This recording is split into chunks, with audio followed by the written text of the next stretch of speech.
Muy buenas tardes, amables televidentes de Conversación Franca por su canal Su Mundo TV. Inicio de la semana laboral, casi concluye el quinto mes del año, el mes de mayo. Además, casi estamos dando la bienvenida a la temporada ciclónica que es el 1 de junio. Hemos visto también muchos, si se quiere, percances en el medio ambiente, tormentas tropicales, aguaceros. Los aguaceros de mayo que no habían caído del inicio están cayendo ahora en este ocaso del mes de mayo.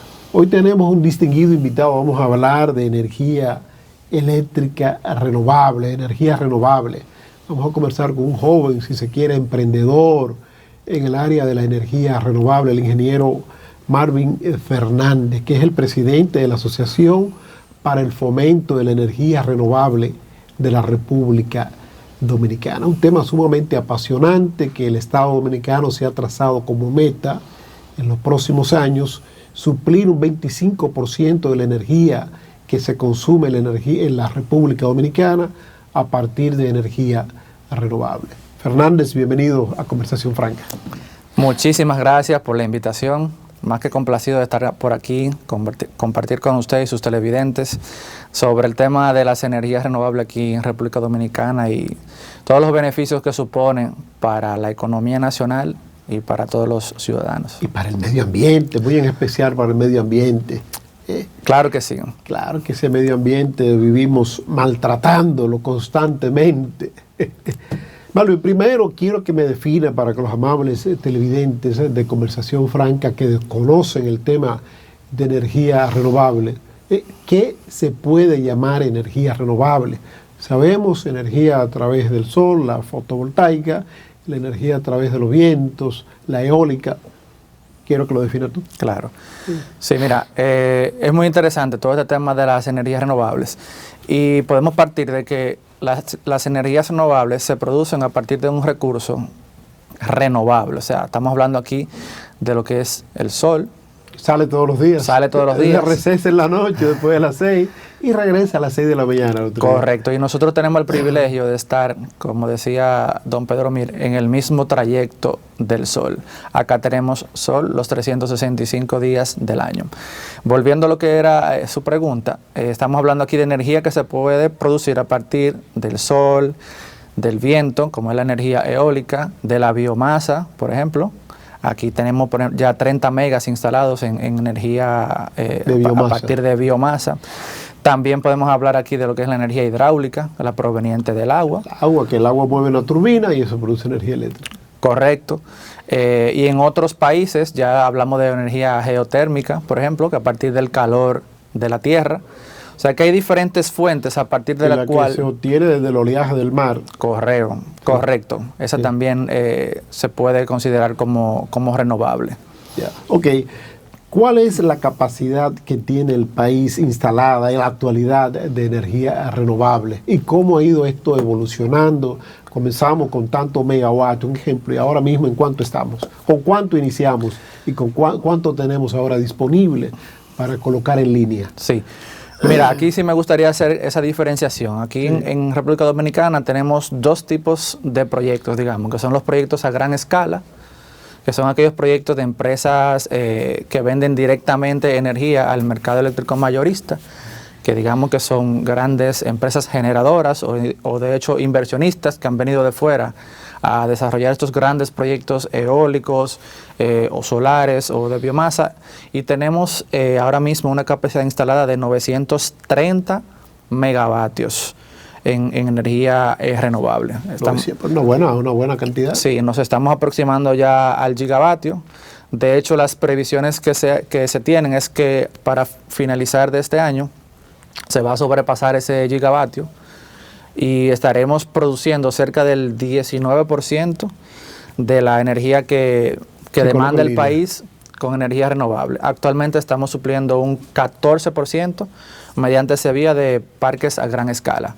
Entonces tenemos también lo que es la generación distribuida, que aquí me refiero a la cantidad de los paneles que están instalados sobre techos de residencias, empresas, industrias, zonas francas, que lo que hacen es que utilizan la energía del sol en su mayoría para su autoconsumo, para reducir su dependencia de la red eléctrica, y durante las horas del día se autoabastecen con energía renovable, y ya en la noche, cuando el sol se oculta, pues entonces toman energía de la red y hacen esa compensación. Actualmente tenemos 330 megavatios ya instalados en generación distribuida.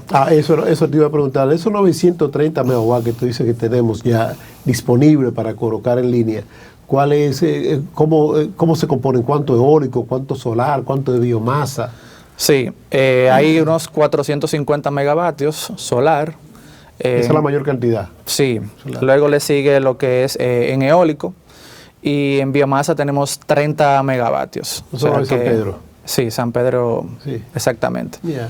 Bueno, pues yo creo que tenemos una buena capacidad instalada, y que la meta, ¿en qué tiempo usted cree que se podría lograr la meta de tener ese 25% de la energía eléctrica que se coloque en línea obtenida a través de fuentes renovables? Sí, mira, la proyección, de acuerdo a lo que comunica la Comisión Nacional de Energía, es que ya se han concesionado la cantidad de megavatios que requiere el país para llegar a ese 25% de energía renovable. O sea, ahora mismo yo le mencioné que tenemos 930 megavatios instalados, pero ya actualmente hay unos 18 proyectos de energía renovable que están en proceso de construcción, que suman más de 900 megavatios adicionales, que estarían entrando en los próximos 2 o 3 años. Entonces, claro, se prevé que antes del 2025 esta meta se estaría cumpliendo, pero tenemos que tomar antes del 2025. Sí, tenemos que tomar en consideración que puede ser que ocurran algunos cambios si ingresan unidades adicionales de generación térmica, ¿no? Vimos el caso reciente de la carcasa de Asua, por ejemplo. Que la gente está al grito. Que entraron 150 megavatios, igual el tema de Siva Energy. O sea, que son proyectos de combustibles fósiles que no se tenían, digamos que dentro de una planificación, y que han surgido a partir del crecimiento de la demanda. Pues lo más importante es abastecer la demanda, darle energía a todos los ciudadanos. Entonces, en la medida en que las plantas de generación térmica trabajan 24 horas, porque trabajan con un recurso que siempre lo tienen ahí disponible, entonces la cantidad de energía renovable en proporción se reduce, sabiendo de que solamente trabaja durante cierta cantidad de horas al día o de la noche, como es el tema de la eólica. Sí. Hay una situación, según los planificadores en el tema eléctrico, el país crece aproximadamente 150 megawatts anual, que deben producirse 150 nuevos megawatts anualmente para poder suplir la demanda de energía eléctrica. De esos 150 que deberían producirse, ¿en cuánto usted cree que podría estar la capacidad del sector de generación eléctrica renovable suplir? ¿Un 25, un 30% de esos 150? Mire, eso es un tema bastante interesante. Sí, muy interesante, pero muy complejo. Escúcheme que te interrumpa, por las trabas que yo diría existen todavía en el proceso de concesión y ejecución de un proyecto. Que ahí yo quiero que tú lo combines y nos abordes. Claro. La permisología y esas cosas. Correcto. Mire, nosotros tenemos muchísimo potencial todavía de generación renovable. Ya los estudios que se han hecho de parte de IRENA, que es la Agencia Internacional de Renovables, habla, por ejemplo, de que en generación distribuida se pueden llegar a más de 1000 megavatios. Actualmente tenemos 330. O sea que vamos, digamos, por un 33%. Y en cuanto a gran escala, pues tenemos actualmente un 14%, y eso es incluyendo lo que es la generación hidroeléctrica. Nosotros, para seguir aumentando la proporción de generación renovable, ¿qué necesitamos? Dos cosas: que las redes de transmisión eléctrica se continúen ampliando, ¿no?, para que puedan transportar toda la energía que los parques renovables son capaces de producir, desde el centro de generación hasta el centro de consumo. Actualmente hay muchas restricciones en ese sentido, y el Plan Energético Nacional contempla, por eso, que incluyamos lo que son baterías para almacenamiento para los proyectos de más de 50 megavatios. Ese nuevo instrumento, digamos, lo que va a permitir es una mayor estabilidad del recurso. Pero eleva los costos también. Sí, pero todo es una remuneración. Si se fijan precios a esos contratos de PPA que le hagan sentido al inversionista, de hecho, hay un gran apetito de inversionistas que vienen aquí a Dominicana, tanto locales como internacionales, que quieren invertir en energía renovable. Y si se facilitan lo que son todo este procedimiento, estaremos alcanzando pues mucho más del 25 y 30% de generación con renovable. Pero ¿qué se debe adecuar? Se deben adecuar las redes de transmisión eléctrica. Los próximos proyectos de generación renovable se deben incluir batería, lo que se llama BESS, Battery Energy Storage System, y también continuar con esa planificación eléctrica nacional que inició ya en el año 2022 con el Plan Estratégico Nacional que sacó la Comisión Nacional de Energía, una planificación del 2022 al 2036 que indica cómo va a crecer la demanda, cómo la vamos a abastecer y obviamente en qué puntos de la geografía nacional es conveniente utilizar energía renovable, donde esté el recurso. Yeah. O sea que, respondiendo a su pregunta, todavía hay un largo camino por recorrer y entendemos de que si se hacen esos ajustes en cuanto a tema de inversión, en cuanto a tema de colocación de batería a los nuevos proyectos, y facilitar en generación distribuida la interconexión de los proyectos a la red de distribución de las EDES, pues entonces nosotros aumentaríamos muchísimo más la producción renovable. ¿Ustedes vierten la energía que producen a la red de transmisión o a la red de distribución directamente? Los proyectos de generación distribuida vierten la energía a las redes de distribución.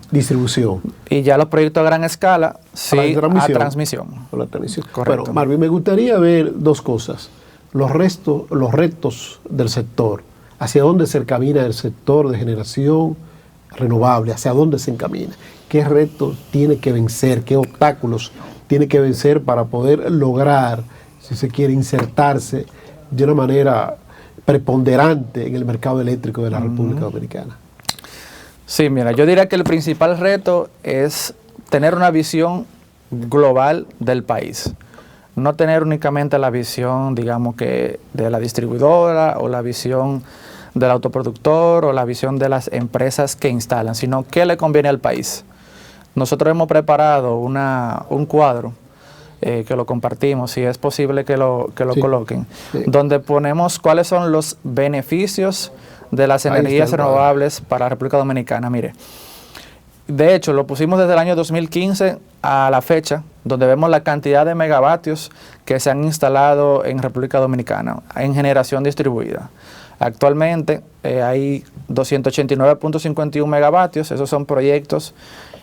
Ahí no estamos considerando los autoproductores mayores de 1 megavatio. Esto es de 1 megavatio hacia abajo. ¿Qué pasa?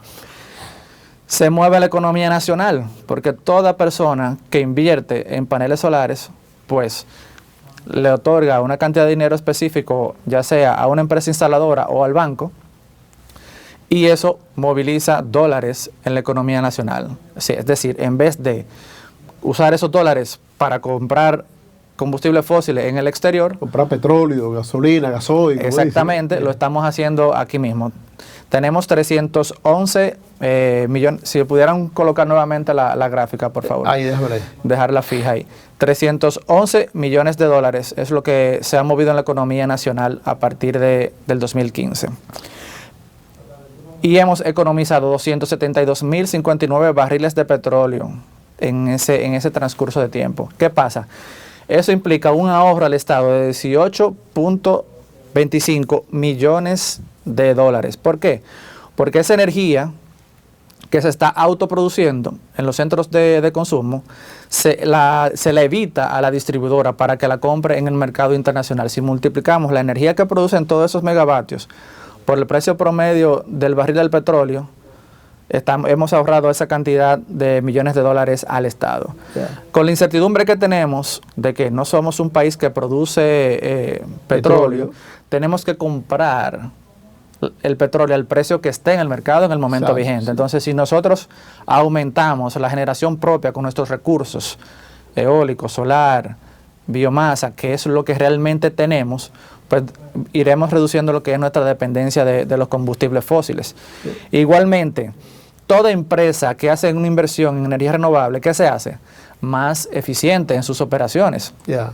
Entonces, anteriormente, quien no tenía una instalación de energía renovable en su techo, ¿qué hacía? Compraba esa energía al mercado, ya sea a la distribuidora o a la generadora. Eso es parte de sus gastos. Claro. Pero ahora no, ahora él se lo está ahorrando. Entonces, como esa empresa o ese individuo se está ahorrando esa X cantidad de dinero, ¿qué hace? Al final del año tributa más porque tiene más beneficios. Y al tener más beneficios, se los retribuye al Estado en el pago del impuesto sobre la renta, que es del 27% aquí en República Dominicana. O sea que es una operación, digamos que es ganar por todos lados. Aparte del beneficio medioambiental, que hemos hablado más de 1 millón de toneladas de CO2 al medio ambiente. Eso significa un respiro importante para la atmósfera. Un respiro sumamente importante para la atmósfera. Bueno, me gustaría también que tú nos abordes, Malvin. Hemos hecho este segmento un poco largo, extenso, porque nos gustan esos detalles que no se escapen, pero después de la pausa quiero que hablemos de las trabas que afectan al sector, cómo corregir esas trabas para que el sector sea más dinámico, aporte más. Ese 1.071.000 de CO2, de toneladas de CO2 que no fueron a la atmósfera, que se aumente más, que lleguemos a 3 o 4 millones, claro, y que ganemos los famosos bonos verdes. Así es. Vamos a la pausa y regresamos de inmediato con más. Continuamos conversando de energía renovable con el ingeniero Malvin Fernández, que es el presidente de la Asociación para el Fomento de la Energía Renovable de la República Dominicana. Un tema sumamente apasionante, como decíamos al inicio, y de futuro, o corrijo, de presente y futuro, porque ya es una realidad la energía renovable y la tendencia es a crecer, de que todos estos techos de las grandes torres, de los edificios y de las casas unifamiliares que existen aquí en la República Dominicana, en poco tiempo tendrán instalados sus paneles solares, que ha reducido los costos. Ahorita vamos a hablar de costo ahora, que cuesta 1 kilo de energía, pero ahora quisiéramos que abordáramos la parte de las trabas que afectan al sector para su expansión. Sí, mire, este es un punto muy interesante, porque precisamente desde diciembre para acá, nosotros estamos en una conversación continua con la Superintendencia de Electricidad, que es el organismo regulador, para poder reducir esas trabas que actualmente estamos experimentando en la aprobación de proyectos de energía renovable de generación distribuida. Se propuso un nuevo reglamento en diciembre del año pasado, donde nosotros estuvimos presentes y de hecho hicimos nuestras recomendaciones por escrito y nos hemos reunido ya a nivel de gabinete eléctrico diciendo cuáles son la importancia del sector y cómo reducir esas trabas. ¿Cuáles son las trabas? Trabas, mira, tenemos trabas, grandes trabas en el tema de medidores.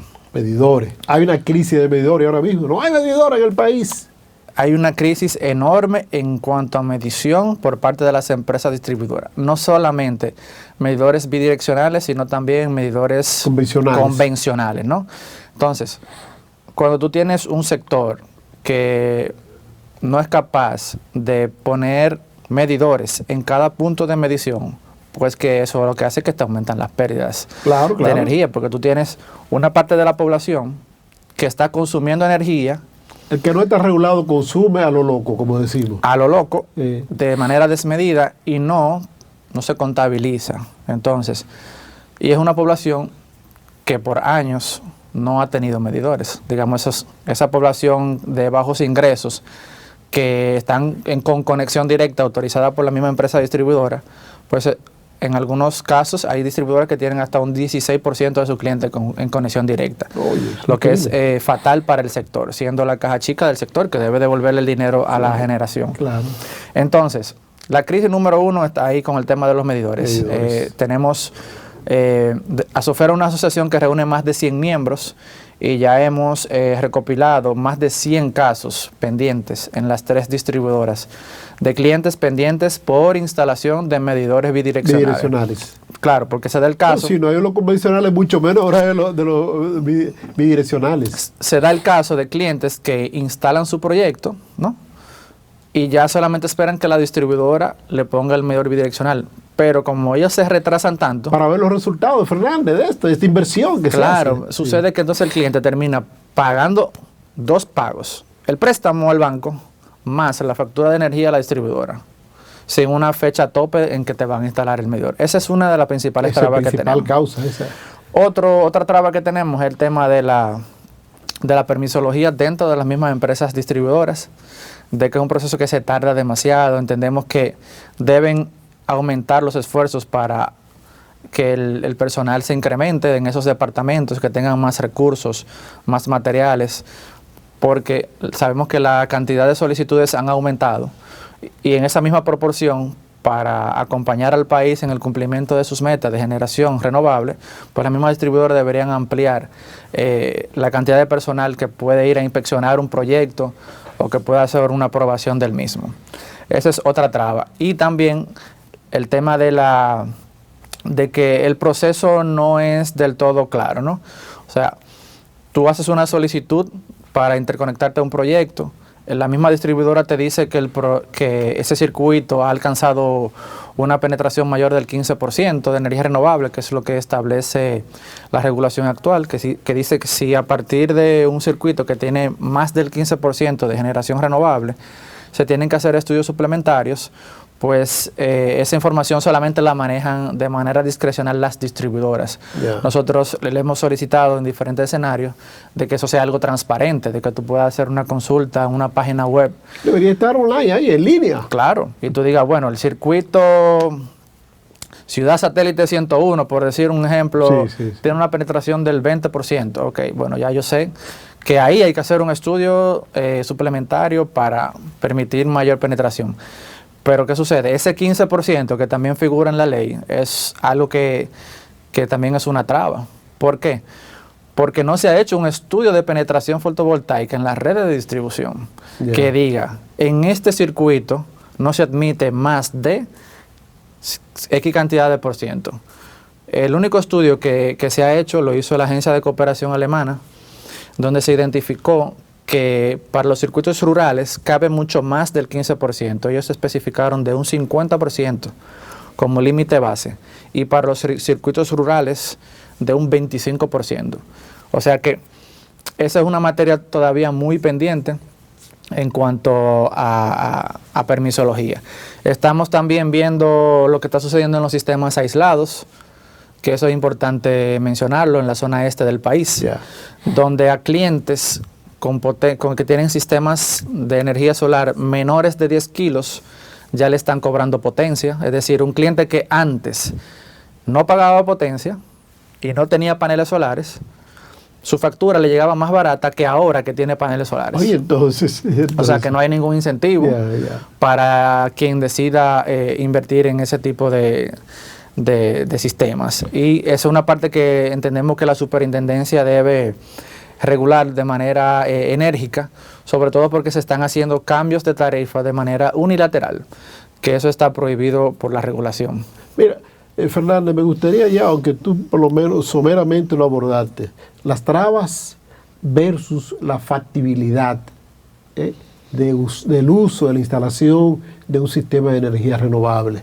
¿Qué cuesta el costo de inversión para un hogar promedio de la República Dominicana que te consume 500 kilovatios al mes? Un promedio, 300, 500. ¿Qué tan factible es yo hacer una inversión y qué tengo que invertir para instalar un sistema fotovoltaico, que es lo que más se puede instalar en la zona urbana, un fotovoltaico, para ayudarme con la factura? Claro. Mira, si nos vamos a los sistemas que son los que más se están instalando, que son los sistemas de inyección a red, que no contemplan baterías, el costo actualmente anda por los $1,000 el kilovatio instalado. O sea que si usted necesita 5 kilos... 5, que es más o menos podríamos decir el promedio. Exactamente, el costo andaría por los $5,000 instalado. Y el Como tiempo el dólar estamos hablando de 200.000, 250.000 pesos aproximadamente. Correcto. Y el tiempo de recuperación obviamente va a variar en función de la cantidad de energía que usted consuma y el precio de la misma y de la tarifa, pero ronda 3 años más o menos, 3, 4 años, no pasa de ahí. En algunos casos es menor que 3 años. Entonces es sumamente factible. ¿Por qué? Porque tú tienes que los paneles solares te dan garantía de producción por más de 25 años. Si tú tienes un proyecto que al 3er año o al 4.º año ya tú recuperas la inversión, pues ya tú sabes que de ahí en adelante todo es ganancia. Sabes que el recurso renovable lo tienes ahí todos los días, que es el sol, que sale y da energía gratis para todos los dominicanos. Y aparte de los beneficios que tienes en temas de impuestos, o sea, por ejemplo, los paneles solares y los inversores, de acuerdo a la ley 5707, están exentos del pago de ITEVIS. ¿Ustedes se encargan de canalizar eso? Sí.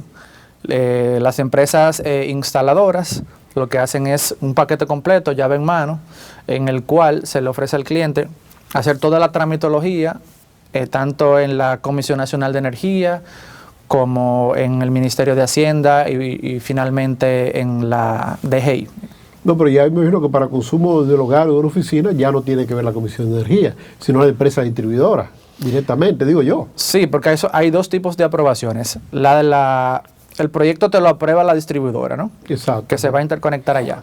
Pero para tú facturar ese proyecto, tiene que pasar primero por la comisión, que ellos verifican que esos paneles que tú instalan efectivamente cumplen con los niveles de eficiencia que indica la ley, y luego ellos emiten una resolución que luego tú la tramitas a través de Hacienda y de DGI, que te autorizan a facturar una parte del proyecto sin el ITEVIS, que es para paneles solares y para inversores. O sea, no es que él está completamente exento de ITEVIS.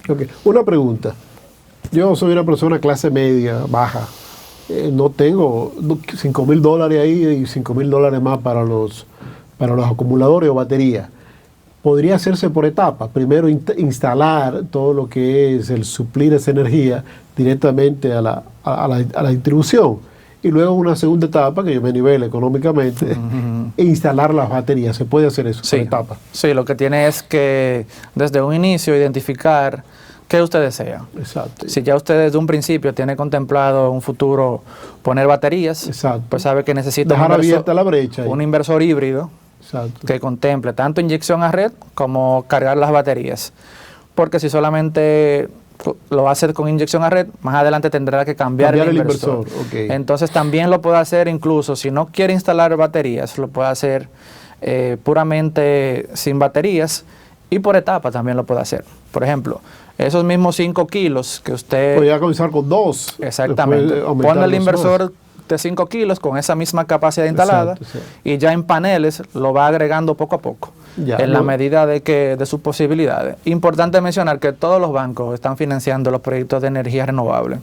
Entonces lo que mucha gente hace es que financia el proyecto y en vez de pagar esa energía mensualmente a la distribuidora, lo que hace es que se la paga al banco y está amortizando su inversión, la cual le dará beneficio por más de 25 años. Bueno, yo pienso entonces que la primera gran traba a vencer es el asunto de los medidores bidireccionales. Esa es la primera gran traba a vencer, que las empresas distribuidoras de electricidad pues tengan disponibles estos medidores, porque ustedes no pueden instalarlo, me imagino que no. Tiene que ser la empresa distribuidora, ¿verdad?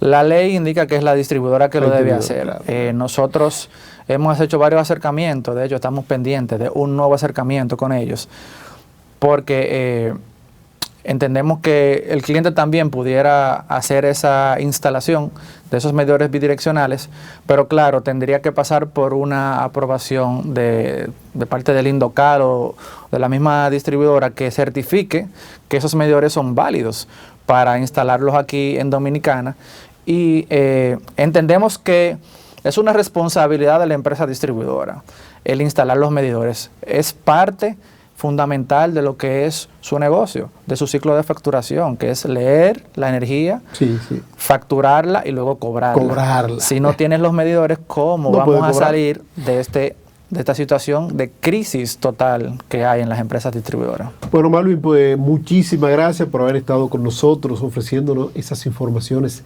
tan importantes que el pueblo dominicano debe conocer. Energía renovable, ya vivimos con ella y a futuro seguiremos viviendo con ella y con mucho más posibilidades de reducción de los costos de instalación y también de mantenimiento, ¿por qué no?, de estos sistemas. Gracias, Melvin. Seguimos con más de Conversación Franca luego de la pausa. Continuamos con más de Conversación Franca después de ese interesantísimo diálogo con Malvin Fernández, hablando de energía renovable, que tanto se necesita aquí en la República Dominicana y que los gobiernos no aprenden de que las cosas tienen que cambiar y tienen que acoplarse a la realidad. Miren, el día de ayer, el Partido de la Liberación Dominicana, PLD, anunció el fallecimiento de uno de sus dirigentes fundadores, el doctor José Joaquín Vidó Medina, el cual fue rector de la Universidad Autónoma de Santo Domingo, fue uno de los más viejos integrantes del comité político de esta entidad opositora de la República Dominicana. José Joaquín Vidó Medina, que hace mucho tiempo estaba ya en cama, enfermo, muy enfermo, pues ayer en la tarde dejó este mundo terrenal. Y su velatorio, que se está efectuando en la Blandino de la avenida Abraham Lincoln, ha sido un punto de encuentro para dirigentes de diferentes partidos políticos. Estuvo el expresidente de la República, Danilo Medina, en la funeraria Blandino, dando el último adiós a quien fuera uno de los fundadores de esta entidad política, junto al profesor Juan Bosch, en el año 1973. También estuvieron desfilando por la funeraria Blandino para dar el último adiós a quien fuera rector de la Primada de América, un hombre probo, honesto, capaz, como el que más, que dedicó la mayor parte de su vida a la enseñanza en la Escuela de Derecho de la Universidad Autónoma de Santo Domingo, concluyendo su ciclo de vida útil en la UAS, ocupando la más alta posición en esta casa de altos estudios, que es la de rector magnífico. El ministro de Educación Superior, el doctor Franklin García Fermín, a través de su cuenta de Twitter, pues dio el pésame a la comunidad universitaria y a la dirigencia del Partido de la Liberación Dominicana, así como también los familiares del doctor Vidó Medina por este deceso. Se esperaba en las horas de la tarde de hoy la presencia del expresidente de la República, el doctor Leonel Fernández, en la funeraria Blandino para despedirse de quien fuera su compañero de partido y su compañero de organismo por mucho tiempo.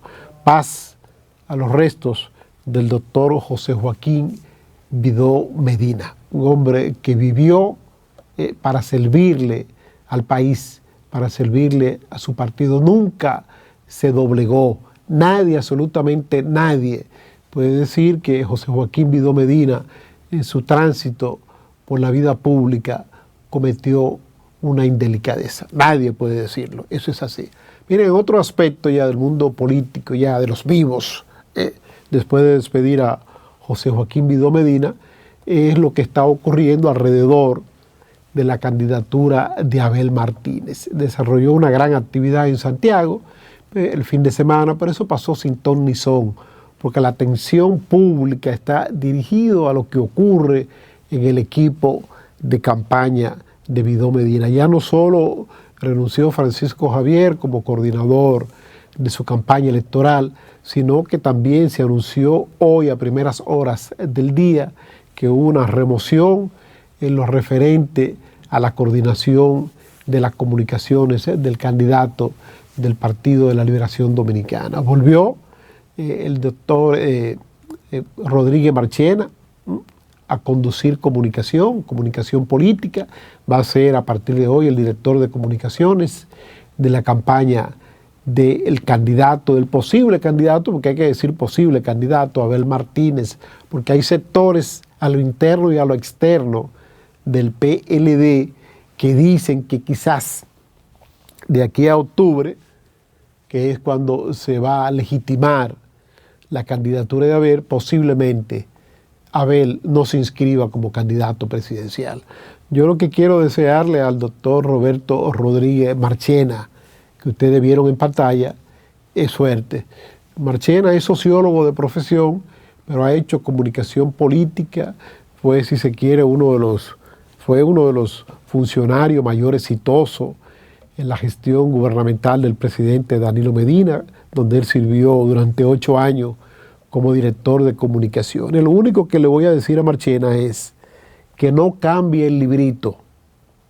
Si acaso gana las elecciones Abel Martínez, a Marchena le voy a decir que no cambie el librito, que no cambie el número telefónico, porque muchos comunicadores que sirvieron de manera desinteresada a la campaña del presidente Danilo Medina en el 2012, pues recibieron un no de Rodríguez Marchena después, que no respondía a los teléfonos, que no respondía a los mensajes de WhatsApp, nada por el estilo.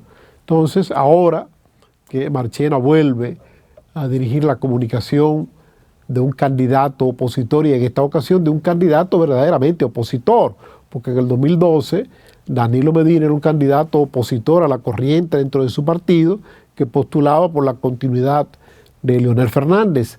Ahora no, ahora Abel Martínez es un candidato opositor, no 100%, porque es el alcalde de Santiago de los Caballeros, es una autoridad municipal. Entonces Marchena, que reitero, ha sido exitoso en el manejo de las comunicaciones. Yo espero que tenga éxito ahora con Abel. Va a ser un poco difícil porque ya la candidatura de Abel Martínez, como decimos en buen dominicano, en buen cibaeño, estaba ya. Ya la gente lo ha etiquetado como un perdedor desde ya, por la ambivalencia, por la inestabilidad de ese equipo de campaña que le acompaña, que tendrá que hacer malabares para poder convertirse en una opción real de poder, además diluyendo esfuerzo, respondiendo a sus antiguos compañeros, los que hoy integran la fuerza del pueblo, de que no han hablado de pacto. Y como dice Vinicito Castillo Semán, ¿y si Abel Martínez, por casualidad de la vida, va al bailotaje, o sea, a la segunda vuelta en el 2024, en vez de ser Leonel Fernández y Luis Abinader, con qué nicho o plataforma de crecimiento podría contar Abel Martínez si desde ya está, como dicen, apartando, alejando de su trayecto hacia la presidencia de la República a futuros aliados?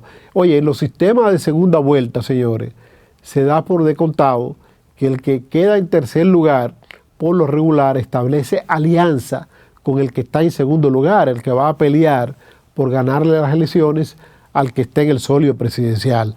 Por eso ustedes ven, con la sabiduría, con la inteligencia con la que ha manejado el presidente Leonel Fernández las divergencias con el PLD. Trata de no tocarlo ni con el pétalo de una rosa. ¿Por qué? Porque de lograr el presidente Fernández, como todo parece indicar, podrá ser así, competir en una segunda vuelta electoral con el presidente Luis Abinader, con el nicho que cuenta para crecer. ¿Cuál es? El de los PLDistas, tanto en primera vuelta como el de segunda vuelta, porque el PLDista que pueda observar, que vea con tiempo, de que Abel Martínez realmente no tiene la posibilidad de cuajar como un potencial candidato a una segunda vuelta electoral, desde la primera vuelta votaría por Leonel Fernández para garantizar que se produzca la segunda vuelta electoral y que sea ya entre el presidente de turno, Luis Rodolfo Abinader Corona, y el expresidente de la República, Leonel Fernández Reina. Vamos a la última pausa comercial y regresamos ya de inmediato con los minutos finales de Conversación Franca. Aquí estamos ya en la parte final de Conversación Franca correspondiente a este lunes, primer día laborable de la semana. Miren, el pasado viernes, la Asociación Dominicana de Profesores ADP volvió a paralizar el sistema educativo público de la República Dominicana.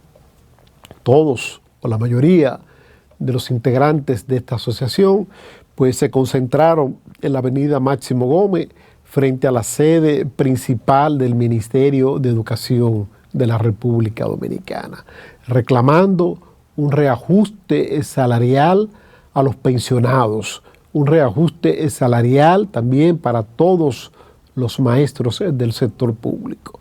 Tiene sobrada razón la Asociación Dominicana de Profesores el de reclamar un justo salario para aquellos maestros, maestras que ya no están en las aulas, que dejaron lo mejor de su vida útil en las aulas. Pero no es el método. Como lo decíamos en la entrega del pasado viernes, no es el método. Prohibirle a aquellos menos pudientes del país acceder a la educación es un crimen. Los maestros, las maestras del país son los servidores públicos mejor pagados que tiene la República Dominicana. Un profesor, una profesora gana un salario muy por encima de lo que percibe un médico, muy por encima de lo que gana un policía, un guardia, un marino, una secretaria de cualquier entidad pública central, del gobierno central. Es cierto, reitero, que los jubilados merecen un salario mejor y se ha ajustado el salario a los maestros activos. En esa misma medida se debe reajustar el salario a aquellos que ya no están en las aulas, pero que dieron lo mejor de su vida en las aulas, que trabajaron en las aulas de cuando un maestro ganaba 300 pesos, 3,000 pesos.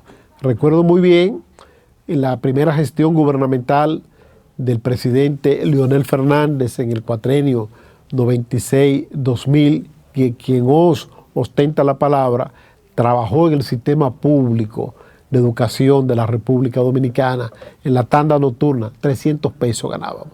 300 pesos. El presidente Fernández inmediatamente autorizó que eso fuera revisado y pasó a ganar un profesor de 300, pasó a ganar 3,000 pesos. Y así de manera paulatina fue aumentando el salario de los maestros. Hoy día un maestro gana entre 50 a 60 mil pesos, que muy pocos servidores públicos lo ganan, pero entiendo que eso mismo debería ganar un servidor público que dedicó su vida a la enseñanza, ya retirado. ¿Por qué? Porque cuando un maestro está en retiro, la mayoría de los recursos que recibe son para la compra de medicamentos, e incluso debería tener un seguro familiar de salud premium, que es cuando más necesita el ser humano tener un seguro disponible para cualquier eventualidad. Entonces vamos a esperar que la actual gestión gubernamental, el actual ministro de Educación, el doctor Ángel Hernández, un hombre honesto, un hombre probo, un gerente que ha dicho hoy que la educación pública en nuestro país sigue siendo un problema y sigue teniendo poca calidad. Vamos a esperar que el doctor Ángel Hernández pues trate en el tiempo que le queda como ministro de Educación de establecer planes, desarrollar planes y proyectos, primero para garantizar que esa calidad de la educación preuniversitaria aumente, segundo de lograr firmar acuerdos, de llegar a acuerdos en el ocaso ya de este año escolar con la Asociación Dominicana de Profesores para que no obstruyan el desenvolvimiento final de este año escolar y lograr reajustar el salario de aquellos que ya no están en capacidad de estar en las aulas. A la educación todos los años le sobra el dinero.